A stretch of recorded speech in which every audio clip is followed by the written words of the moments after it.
Alors, on va passer la parole à la salle. On va faire circuler un micro pour vos réactions, vos questions, vos remarques, vos conseils, vos protestations. Je signale, peut-être qu'il y aura moins de gens, je suis désolé, on a pris du retard. Il y a un cocktail dînatoire après les débats, donc qui nous permettra de constituer. Alors, j'ai vu 3 questions. Thierry Châtelier, une question devant. Et Edith Orgon, on commence, je ne sais pas,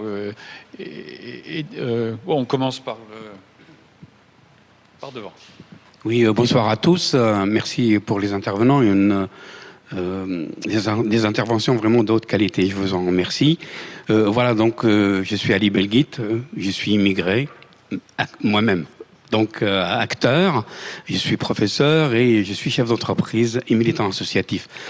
Donc, et en tant que prof de maths, il m'est arrivé donc d'animer une conférence comme la vôtre, et il paraît, et c'est une étudiante qui me l'a dit après, il paraît que j'ai utilisé l'expression « la différence est un plus » pour un prof de maths.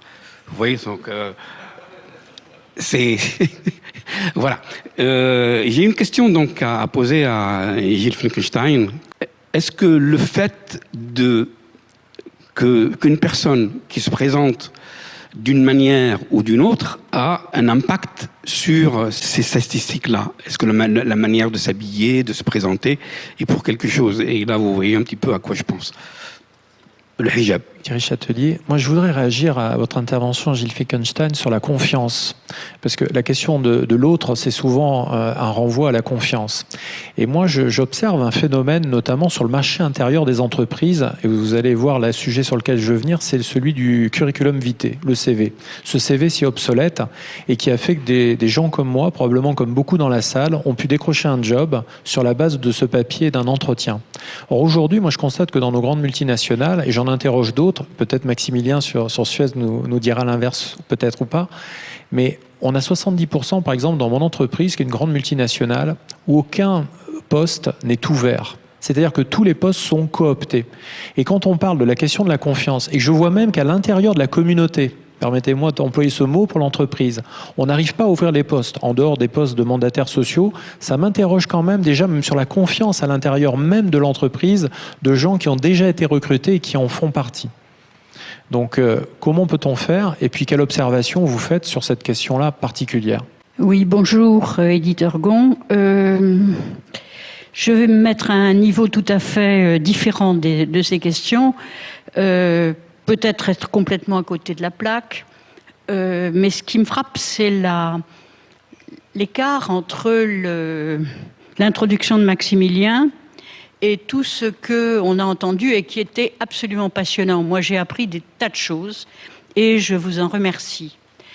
Mais en fait, c'est peut-être plutôt une piste de recherche qui me semblerait nécessaire.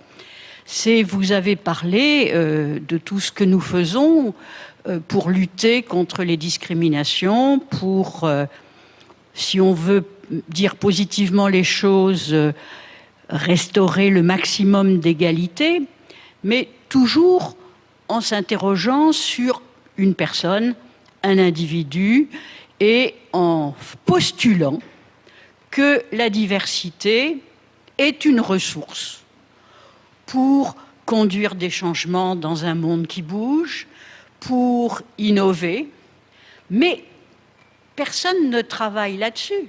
Quel type de diversité faut-il donner à un acteur social, dans une entreprise, dans une organisation, pour qu'il puisse conduire de meilleurs projets?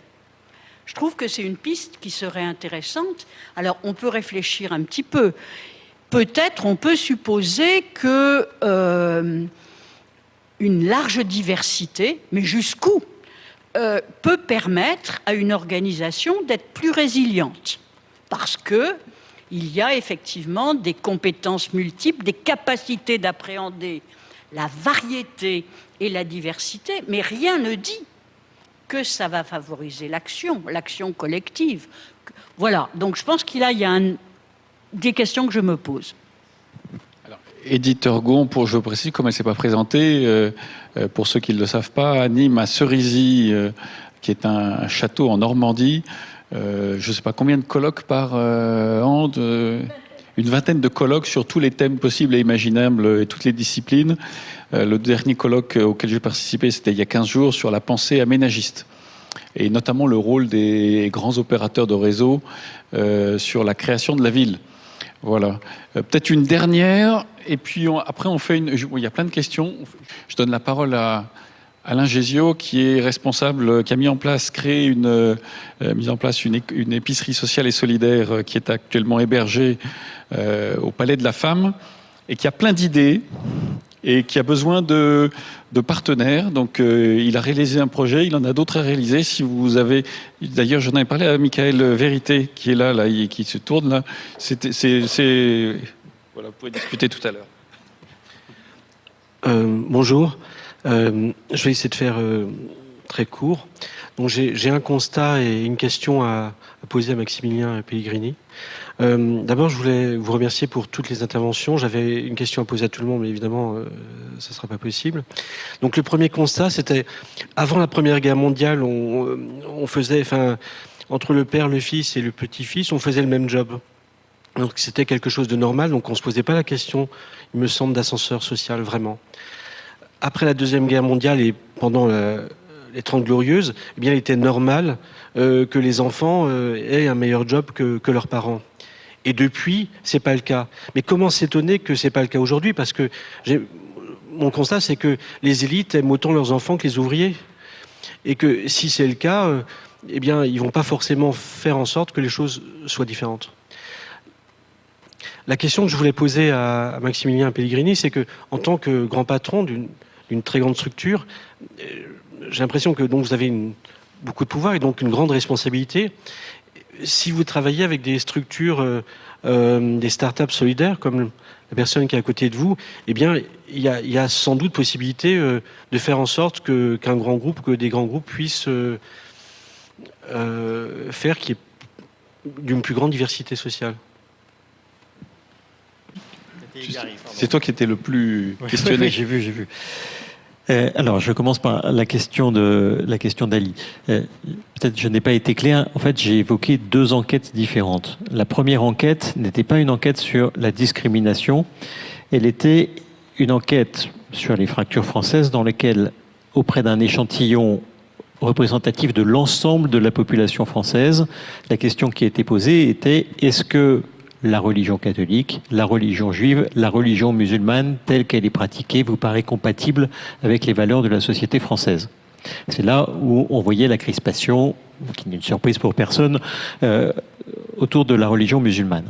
L'autre enquête que nous avons faite avec Frédéric Potier et la DILCRA, qui n'est pas encore publique, sur un échantillon de 1000 Françaises et Français de confession ou de culture musulmane, portait sur les questions de discrimination. C'est celle par laquelle j'ai terminé. Si on rentre un peu plus dans le détail, et toujours sans donner de chiffres, et simplement parce que je l'ai survolé, pour répondre à ta question, est-ce que la manière de se présenter, il n'est pas impossible que derrière la tête, je ne suis pas sûr que l'expression soit bien choisie en l'espèce, tu penses au voile. Le fait de porter un voile et en survolant les résultats, mais je ne sais pas si Frédéric a pu le faire, c'est évidemment un facteur aggravant de discrimination, si je puis dire. C'est pas une surprise, mais il faudra qu'on regarde ça plus dans le détail. Sur la deuxième question, sur la confiance, je disais tout à l'heure, il y a une défiance qui est plutôt un peu en progression envers les grandes entreprises. C'est pas le cas de toutes les institutions.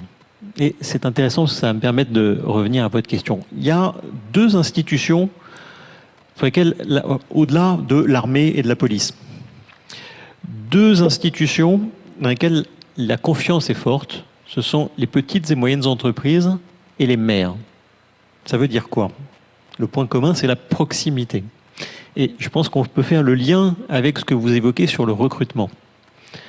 On a confiance, on a plus confiance dans ce que l'on connaît D'où le fait que beaucoup de postes sont pourvus avant même d'être ouverts, et d'où, d'ailleurs, ce faisant, les limites du débat sur le CV anonyme, puisque si le poste n'est pas ouvert, il peut toujours y avoir un CV anonyme, ça ne règle qu'une partie du problème. Je termine d'un dernier mot sur la dernière question qui a été évoquée. C'est pour ça que je m'étais perdu pour essayer de retrouver une enquête, qui est la grande enquête qui est faite tous les 10 ans par l'INSEE sur la mobilité sociale, qui montre au contraire que la mobilité sociale continue à peu près dans les mêmes proportions qu'il y a 20 ans ou qu'il y a 30 ans. Je cite juste ce chiffre-là. En 2015, 65% des hommes âgés de 35 à 59 ans relèvent d'une catégorie socio-professionnelle différente de celle de leur père. Donc, la mobilité est à peu près au même niveau. La différence, c'est que cette mobilité n'est pas seulement ascendante. C'est ça la grande différence par rapport aux générations précédentes. C'est qu'il continue à y avoir de la mobilité, elle est pour une bonne partie ascendante, mais, et c'est ça la rupture, pour une partie, c'est une mobilité descendante.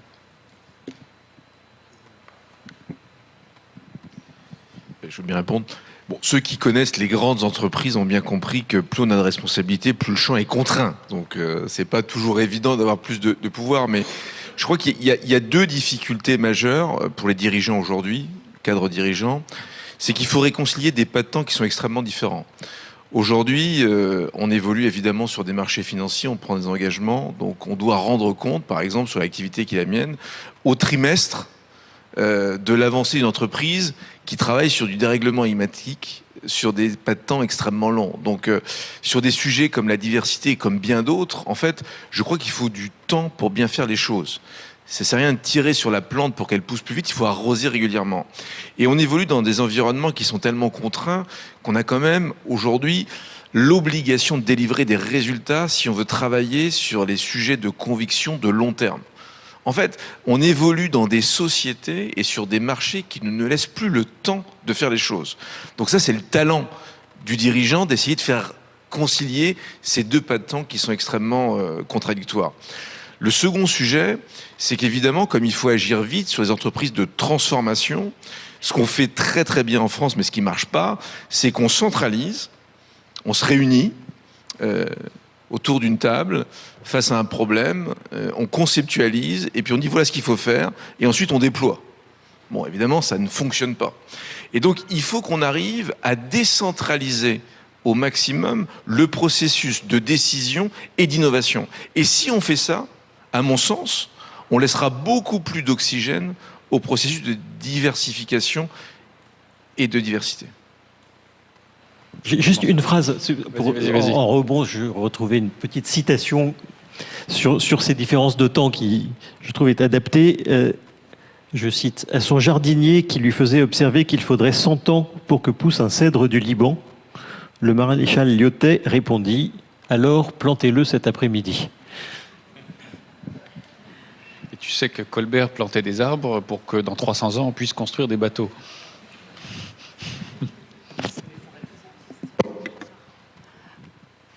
Bonsoir, je m'appelle Mouna Vipré, je co-dirige un jeune cabinet d'innovation sociale et avant d'être consultante en innovation sociale, j'ai été pendant plus de 20 ans chercheur spécialiste des questions de discrimination sur le marché du travail puisque je suis docteur en économie du travail. Donc, et en parallèle, pendant très longtemps, pendant mes années où j'ai fait de la recherche, je suis allée dans des grandes entreprises pour faire des monographies, puisque nos commanditaires étaient les cabinets ministériels sur ce type de thématique, puisque 1997, donc c'est déjà très vieux, c'était l'année européenne de lutte contre les discriminations. À l'époque, il y avait eu un observatoire des discriminations, etc. Et donc, tous les ministères, en 97, mais après, pendant des années, nous commandaient des rapports pour demander de faire des préconisations en matière de lutte contre les discriminations. Donc pendant très longtemps, avec énormément de chercheurs, nous avons travaillé sur ces questions-là. Et au bout d'un moment, je me disais, on fait des préconisations, mais les décideurs, ce sont les politiques. Donc, militante dans l'âme, très jeune, je me suis engagée assez activement en politique. Et donc j'ai fait en parallèle beaucoup de politique, notamment en Seine-Saint-Denis, d'abord à Paris et ensuite en Seine-Saint-Denis. Là, j'ai découvert un autre monde et j'ai surtout découvert qu'il y avait les coulisses de la politique et la politique en tant que telle. Mais en revanche, ce que j'ai vraiment découvert et aimé, ce sont les quartiers dits politiques de la ville, prioritaires de la ville, et donc les gens qui habitent dans les quartiers. Et là, en revanche, je suis ravie de ce que j'ai écouté ce soir et vraiment du fond du cœur, félicitations parce que d'abord au Cercle Colbert d'avoir mis autant de diversité par ce que vous représentez autour de la table, parce que à vous tous, en fait, ce que vous représentez, c'est le meilleur écosystème qui puisse exister et qui puisse répondre ensemble, en fait, à ce qu'attendent les populations des quartiers, de nos quartiers, des quartiers de France. Alors, je connais moins le milieu rural, mais je connais vraiment très finement la réalité des publics qui habitent dans ces quartiers dits politiques de la ville. Je le dis d'autant plus que pour ce que je représente physiquement, vous m'identifiez à eux. Et en fait, moi-même, j'ai un parcours, puisque vous vous êtes dévoilé au début de ce colloque, moi-même, j'ai un parcours totalement différent du leur. Parce que physiquement, je leur ressemble. Pour vous, je leur ressemble. Et moi-même, j'étais persuadée, comme Saïd, que je les connaissais. Et bien, pas du tout, parce que quand je suis arrivée il y a 20 ans, je ne les connaissais pas, parce que moi, je suis née à l'étranger au Maroc et je suis venue en France après le bac, mais j'avais été au lycée français et je suis arrivée à Paris faire mes études avec un parcours très linéaire, où au bout de 8 ans, j'étais docteur et donc tranquillement, j'avais ce parcours sans jamais me dire que j'étais différente, parce qu'à Paris, être différente physiquement, on l'est tous, donc j'étais très bien. Alors, plus dans certains arrondissements que dans d'autres, mais quand même. Et quand je suis arrivée en Seine-Saint-Denis, j'avais l'impression, en me disant, je parle arabe, il y a beaucoup d'arabes, ils ont des parcours différents, je suis immigrée, ils ont une histoire. Et en fait, non, parce que eux, pour beaucoup, enfin, je suis plus toute jeune, mais à l'époque, je l'étais, ces jeunes, eux, étaient nés français. Donc, ils étaient moins arabes que moi, mais en même temps, ils l'étaient plus quelque part parce que ils avaient moins de codes que ceux que j'avais en arrivant en France. Tout ça pour dire que en 20 ans en Seine-Saint-Denis, j'ai vu plein de belles choses et il y a toujours énormément de choses, il y a énormément d'énergie. Et je le dis d'autant plus qu'on se connaît avec Saïd depuis si longtemps, des exemples comme Saïd, c'est des parcours aujourd'hui, et dans les plus jeunes que toi, Saïd, et que moi, ils sont bien plus méritants qu'un enfant de cadre qui réussit. Non pas que ce jeune n'ait pas de mérite, puisqu'on le voit à travers nos enfants qu'ils travaillent énormément, mais enfin, on est là en sécurité. En revanche, un jeune de ces quartiers, issus d'un milieu défavorisé, avec tout ce que l'on connaît et qui réussit, franchement, les entreprises, c'est des pépites en or. Et en revanche, comme j'avais fait ces monographies et que j'avais cette connaissance accumulée des territoires, je me suis dit à un moment donné que mettre mon engagement politique et ma passion de la politique, parce que in fine, les coulisses de la politique, c'était pas trop mon truc, mine de rien, même si je me suis présentée à plusieurs reprises à des élections, que je suis élue depuis très longtemps en Seine-Saint-Denis. J'arrivais à un moment de ma carrière et de mon parcours qui faisait que je devais participer à remettre avec d'autres, à créer des écosystèmes qui fassent que les entreprises aillent chercher, parce que la diversité, en vrai, c'est pas le fait d'être diversité, c'est de la compétence que les entreprises recherchent. Et les gens dans ces territoires-là, certains ont des diplômes, certains savent faire énormément de choses, ils sont très novateurs en vrai, ils sont très malins parce qu'ils se sont toujours débrouillés pour avancer. Mais en revanche, les compétences qu'attendent les grands groupes notamment, eux, et vous l'aviez dit très très bien, Monsieur Pellegrini, vous, le monde du travail va très très vite, le monde bouge, vous avez vos contraintes et en vrai, vous ne ferez jamais de concessions sur votre efficacité opérationnelle parce que vous avez des concurrents, parce que vous avez des marchés à aller acquérir, parce qu'il y a une réalité économique sur laquelle c'est pas possible de négocier. Et en revanche, vous faites partie, et heureusement, des gens qui veulent prendre leur part pour notre cohésion sociale, parce qu'on a un attachement à notre pays qui est fort.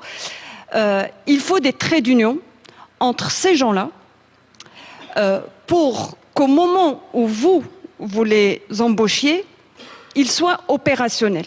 Alors, pour deux choses, il vous faut sécuriser l'employeur et il faut sécuriser les candidats.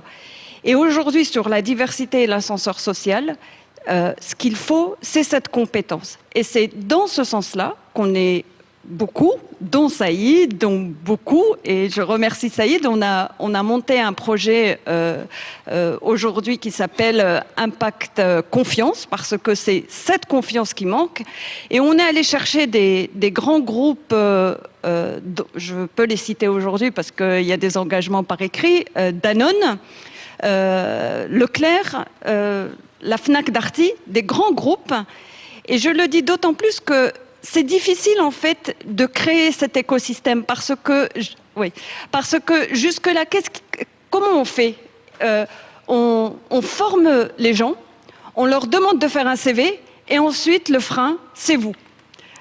Et vous êtes toujours, l'entreprise, elle est toujours là comme celle qui ne va pas prendre. Mais il faut accompagner ce trait d'union. Et d'une entreprise à l'autre, votre culture d'entreprise, et Madame la Générale disait tout à l'heure, il y a des raideurs aussi dans notre système, et cette diversité, elle est recherchée. Les gens dans nos territoires attendent, et en même temps, pendant qu'ils attendent, d'autres sont en train de les prendre, et eux font du mal à notre collectivité. Merci beaucoup. Bonsoir, Geneviève Boucher, je suis futurologue. J'ai deux questions. La première, c'est que je ne comprends pas très bien comment on fabrique vos indicateurs. Je vais peut-être aller m'inquiéter de savoir comment vous les fabriquez parce que, par exemple, on ne peut pas qualifier quelqu'un par sa race. Il y a eu un club de foot qui a été embêté à cause de ça, je crois. Par la religion, c'est pas possible. Bon, le sexe, c'est pas si facile que ça. On y arrive à peu près. Bon, d'accord. Donc, comment vous fabriquez vos indicateurs? Et puis, la deuxième question que je voudrais aborder, elle n'est pas par rapport à ce que j'ai entendu, qui effectivement était intéressant, mais ce que dit la salle. Je crois qu'on a un défaut de communication parce que il faut expliquer pourquoi la diversité est source de vie et qu'au contraire, l'uniformité est source d'effondrement. Hein, voilà. Il y a une raison assez facile à... Enfin, moi, j'utilise, pour essayer de faire comprendre ça, j'utilise une métaphore. Vous savez que l'ADN... On s'est donné un mal de chien pour décrypter l'ADN et puis on a dit quand on l'aura décrypté, on comprendra enfin ce que c'est que l'homme. Puis quand on a eu décrypté, on était très déçus parce qu'en fait c'était une imprimante qui recopiait des bonshommes. Mais c'est une imprimante originale parce qu'elle fait des erreurs. Et les individus qui naissent, ils sont tous différents. Et certains sont porteurs de bonnes erreurs et puis d'autres de mauvaises erreurs. Et au moment de l'accouplement de la génération suivante, ceux qui ont les bonnes erreurs ont plus de chances d'être reproduits. eh bien, les idées, quand vous faites travailler des gens qui ont des structures mentales, des parcours, ils vont échanger des idées et c'est le même mécanisme que vous trouvez, c'est-à-dire qu'il y a une idée qui apparaît et puis petit à petit il y a une idée qui va s'imposer et ainsi de suite, et c'est comme ça qu'on progresse. Mais il faut que les gens soient différents. Comment on pourrait communiquer sur l'importance de cette diversité? Parce que moi je connais plutôt la question des femmes, et je suis très peu impliquée, alors que je suis très sollicitée pour m'impliquer dans le problème des femmes. Je suis peu impliquée parce que je trouve que la question est abordée sous un angle beaucoup trop revendicatif. Les origines raciales, c'est trop revendicatif à mon goût. Je pense qu'on gagnerait en efficacité si on abordait plus. Mais pourquoi on a intérêt à jouer la diversité ? Merci beaucoup. L'enfer est pavé de bonnes intentions. Je m'appelle Jérôme Carpe, je dirige un cabinet de conseil en accompagnement du changement. Pourquoi je dis ça? Parce qu'il y a quelques années, dans un grand ministère régalien, la ministre a exigé que 50% des nominations soient des femmes à des postes vraiment à très haute responsabilité. Ça a été une catastrophe. C'est une catastrophe humaine parce que sur les 8 nominations, 5 de ces dames ont explosé en vol. Et c'était écrit. C'est-à-dire que, contrairement à leurs collègues masculins, elles avaient fait les mêmes études, elles sortaient des mêmes grands corps, mais les hommes, depuis 20 ans, s'étaient préparés à assumer ce genre de poste. Ils avaient été directeurs départementaux, directeurs régionaux, ils s'étaient frottés au dialogue social avec les OS, avec les organisations syndicales, etc., etc. Tout les amenait à ce qu'à 50 ans, ils prennent ce genre de responsabilité. Leurs collègues féminines avaient pris des postes plus fonctionnels, moins opérationnels, etc., etc., n'avaient pas eu le même, je dirais, le même type de friction, étaient moins préparés, moins de contact également avec les élus. Et donc tout ça a fait que, en voulant accélérer le tempo, on a surexposé ces femmes en leur faisant prendre des postes pour lesquels elles n'étaient pas préparées. Alors ma question est toute simple, vous avez parlé tout à l'heure de vivier, de montée en compétences, et donc effectivement il faut planter, comme disait Lyoté, il faut le planter cet après-midi. Il faut le faire très vite, et vous avez raison. Néanmoins, il ne faut pas non plus aller plus vite que la musique. C'est-à-dire qu'à un moment donné, il faut se préparer à un certain nombre de fonctions. Il y a un accompagnement. Je parle là de la mixité femmes-hommes, de l'égalité femmes-hommes. Ce serait vrai pour tout type de diversité. C'est quel est l'accompagnement et quelles sont les précautions, c'est ma question, quelles sont les précautions que l'on peut prendre par rapport à ça? Merci. Bien, bonsoir. Véronique Laurent. Alors, je suis sous-préfète et j'ai été sous-préfète à la politique de la ville et à l'égalité, donc sur tous ces sujets. Donc, je voulais amener déjà une petite note positive parce que, comme on est bien français, on a l'impression que rien ne fonctionne, ce qui est complètement faux. Mais par contre, on le calcule peut-être pas, effectivement. On a parlé tout à l'heure des quartiers politiques de la ville. On a parlé beaucoup de politiques qui sont mises en place. On a peut-être moins parlé des acteurs qui permettent à ces politiques de fonctionner. Le rôle des associations, entre autres, qui sont essentielles aujourd'hui dans cette capacité à faire bon ménage entre diversité et ascenseur social. Si on n'a pas aujourd'hui ce pont qui permet à une entreprise d'aller vers le jeune ou l'association qui va permettre aux jeunes d'aller vers l'entreprise, effectivement, on est tous dans nos tuyaux d'orgue, on a tous nos propres objectifs, la rentabilité pour une entreprise, avoir un avenir pour un jeune.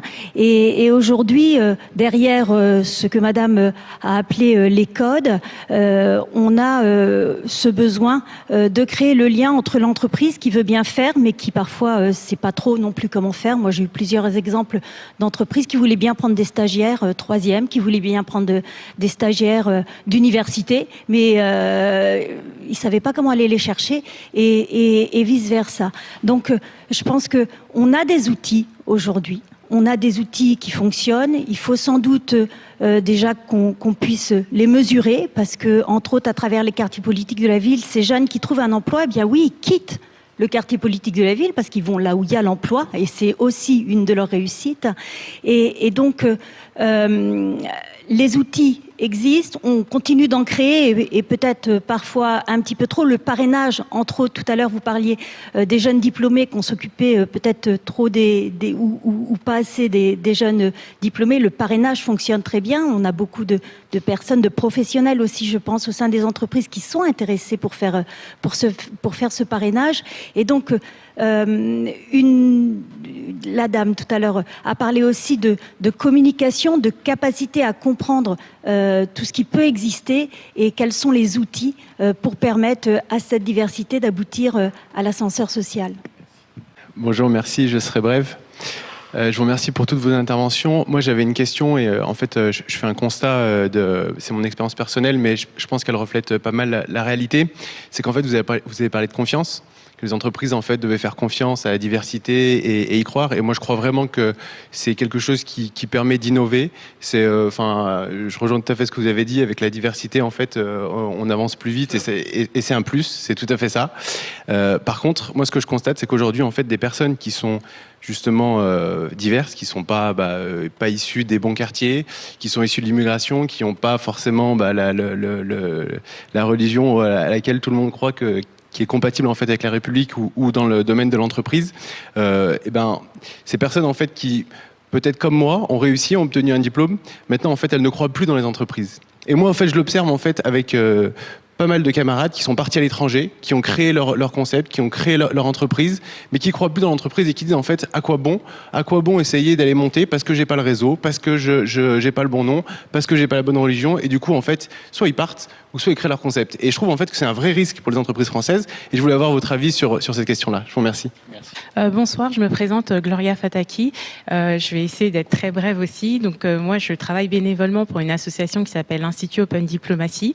Ma mission, donc je suis directrice de l'engagement et du développement. Ma mission personnelle, en fait, c'est de promouvoir la diversité dans le cercle diplomatique et des décisions. Parce qu'en fait, aujourd'hui, il y a beaucoup de problématiques. On parlait des jeunes des quartiers, etc., qui ont du mal à évoluer dans certaines situations. Et je pense que ça passe aussi par le fait de s'intéresser à l'environnement, notamment à notre pays, la France, savoir comment ça se passe au niveau des cercles de décision, de la diplomatie. Je pense que ça fait partie des choses qu'on doit aussi, nous, jeunes issus de la diversité, prendre en compte si on veut faire avancer les choses. Ça, c'est la première chose. Deuxième chose, donc, comme je vous ai dit, je suis bénévole, donc je suis à la recherche d'un emploi. Pourquoi ? Parce que j'ai quitté en fait la société dans laquelle je travaillais il y a quelques années maintenant, car j'ai été victime de discrimination. Et une des questions que j'ai là en tête, c'est que on nous dit comment faire pour prouver la discrimination ? C'est ce que disait tout à l'heure une dame dans le panel. Il est difficile de la prouver parce que clairement, sans vouloir, parce que souvent on parle de discrimination et victimisation. Moi, je suis pas là pour faire la victime ou quoi que ce soit, mais au sein de mon entreprise, j'ai eu droit à des propos tels que « tu es pire qu'une terroriste en France, tu es noire et tu es une femme ». J'ai également eu droit à « les noirs sont violents et non éduqués », alors que j'ai un bac plus 5 et j'étais assis exactement dans le même open space que ce jeune homme. Et il n'y a eu aucune poursuite. Il n'y a pas eu de suite à ça. La seule suite qu'il y a eu, c'est une rupture conventionnelle parce que moi, j'en pouvais plus, je pouvais pas supporter tout ça. Et voilà, encore une fois, je veux pas du tout avoir un rôle de victime. Ça, je refuse. Je veux pas qu'on dise oui, les jeunes de la diversité se mettent en statut de victime. Non, pas du tout. Mais c'est une réalité du terrain en fait. Qu'est-ce qu'on fait ? Comment on se bat ? Moi, j'ai pas pu me défendre. J'ai fait une rupture conventionnelle et aujourd'hui, je reprends petit à petit mes activités sans être employée, mais en tant que bénévole, tout en militant sur ces sujets-là. Je travaille aussi avec ONU Femmes sur les questions de diversité. Et ma dernière question, justement, parce que il y a la diversité, il y a le droit des femmes, mais moi, en tant que femme noire, donc il y a cette partie-là, en fait, d'intersectionnalité. Comment vous gérez cette intersectionnalité, sachant que la société surtout française, n'est pas prête à la gérer. Aux États-Unis, c'est le cas. Ce terme est très bien géré, mais c'est pas le cas de la France. Enfin, comment faire en fait ? C'est ça ma question. Merci beaucoup. Ouais. Bon, je vais répondre à la dernière question parce que, étant juriste, ça me parle un petit peu, juriste en droit du travail aussi. Pour ce qui est de la preuve de la discrimination, dans le cas de ce qui semble être la vôtre, si la personne qui vous a fait ces remarques-là était un collègue, eh bien, le fait d'avoir envoyé par exemple un mail à la direction pour dire voilà, j'ai été victime de ça, et le fait qu'ensuite il y ait eu une rupture conventionnelle, ça c'est un élément de fait laissant supposer l'existence d'une discrimination. Et ensuite, il faut aller devant les tribunaux, enfin devant les conseils de prud'homme pour pouvoir faire valoir une discrimination. Donc c'est extrêmement compliqué, il n'y a pas grand-chose à gagner très concrètement. Si, il y a quelque chose à gagner si les juges admettent qu'il y avait discrimination. Il y a quand même eu quelques innovations sur le débat de la lutte contre les discriminations, notamment sur les questions raciales. Je pense notamment au procès des Chibani qui a eu lieu il n'y a pas si longtemps et qui a trouvé une issue favorable. Alors certes, ça a été au bout d'extrêmement longtemps, mais les techniques qui ont été utilisées pour démontrer l'existence de discrimination faisaient appel à des statistiques qui ont été faites sur la base de patronymes notamment, et de l'origine nationale, puisque était en cause des salariés marocains principalement et étrangers. Et là-dessus, c'est vrai qu'on a eu il y a eu des choses très intéressantes de fait et très innovantes sur le mode de preuve, donc je vous invite à aller regarder. Le défenseur des droits mène un combat acharné sur la question et diffuse énormément les bonnes pratiques en matière de preuve des discriminations. Et en ce qui concerne l'intersectionnalité, c'est pris en compte, c'est plaidé de temps en temps, mais c'est vrai que les avocats le disent eux-mêmes, si on a 2 motifs de discrimination, eh bien on prendra celui qui est le plus facile à prouver. Et effectivement, l'origine n'est pas un critère facile à démontrer parce que déjà, les gens n'ont pas forcément envie de mettre ce critère-là en avant. Et sur le plan statistique, c'est vrai que démontrer qu'en tant que femme, on a été discriminé à cause d'une grossesse, qu'on a été discriminé à cause d'autres choses, de propos sexistes, c'est plus facile que celui-là. Donc, les avocats vont sur celui-là et au final, on obtient satisfaction, mais des fois, effectivement, le fait d'accoupler ces deux critères-là fait qu'on a du mal à trouver une référence pour démontrer qu'on est discriminé. Est-ce qu'il y a d'autres... Oui. 2 mots sur la question sur la confiance sur laquelle vous êtes revenu. La confiance, c'est une relation. Et elle se fait dans les 2 sens. Et il y a quelques années, on avait posé pour la première fois dans une enquête la question...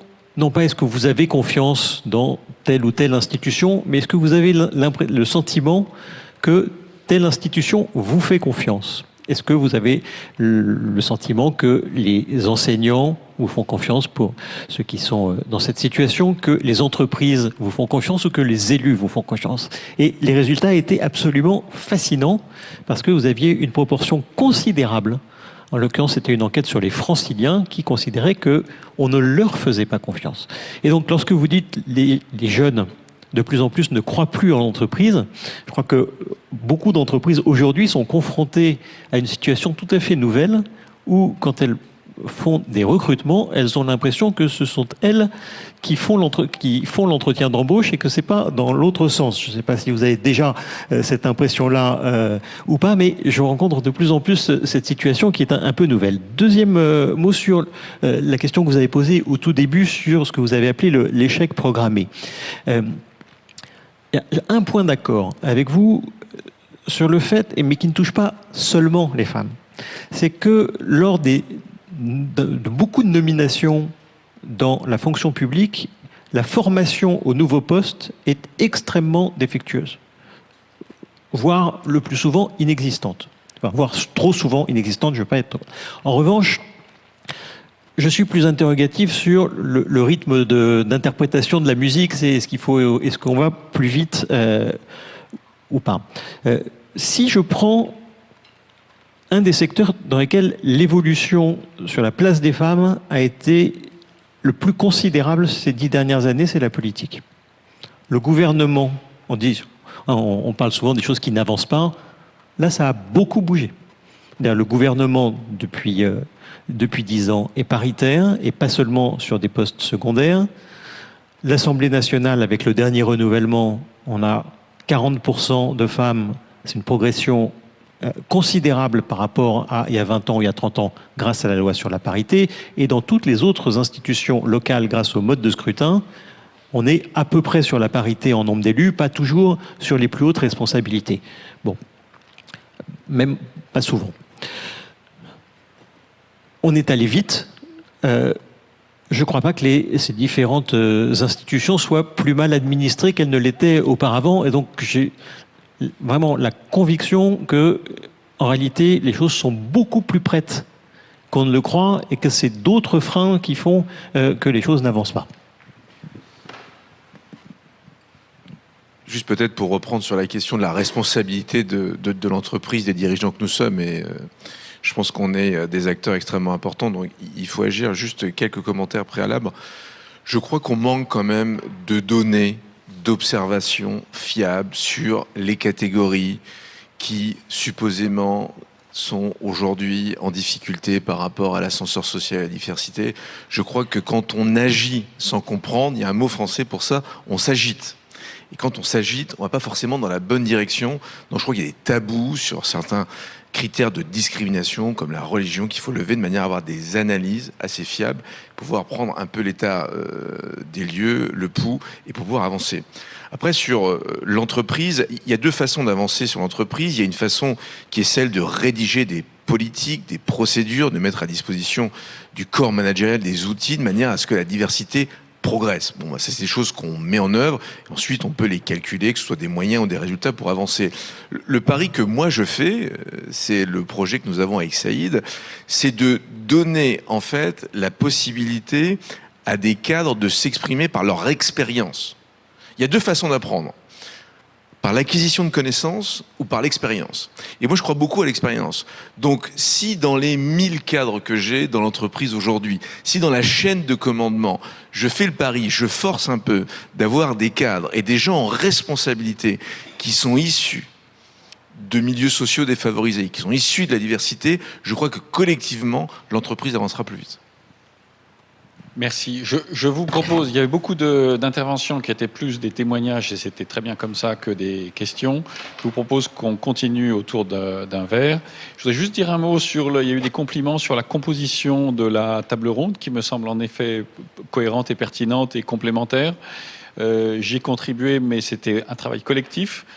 Karine Gervaise a été l'initiatrice et a fait un énorme travail dans cette composition.